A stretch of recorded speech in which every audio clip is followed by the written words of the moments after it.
नमस्कार,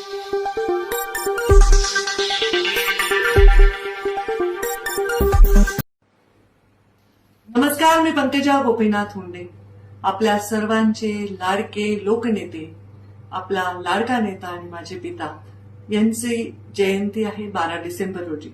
दरवर्षी गेले दशकभर आपण खूप भव्य कार्यक्रम केले, पण मागच्या वर्षीपासून मी सांगितलं की त्यांनी आपापल्या गावामध्ये मुंडे साहेबांच्या स्मरणामध्ये मुंडे साहेबांना शोभेल असा कार्यक्रम घ्यावा आणि लोकांनी त्याच्यावर अवलंब केला आणि अगदी गावोगावी मुंडे साहेबांची जयंती मोठ्या जल्लोषामध्ये साजरी झाली.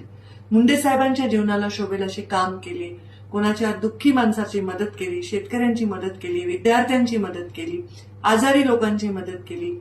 अशा प्रकारचे कामं करून मुंडे साहेबांसाठी त्यांच्या जाण्यानंतर देखील आपण आपलं प्रेम दाखवलं. याही 12 डिसेंबरला जिथे आपण आहात तिथून जरी मुंडे साहेबांना हवा असणारा एखादा विचार सोबत घेऊन आपण कार्यक्रम केला तर तीच खरी मुंडे साहेबांना श्रद्धांजली असेल. मी नागपूर अधिवेशनात आहे, तरीही मी 11 तारखेला परळी वैजनाथ येथे जाणार आहे आणि 12 तारखेला सकाळी 11 वाजता मी स्वतः गोपीनाथ गडावर असणार आहे. जे लोक तिथे येतील त्यांना तिथेच भेटू.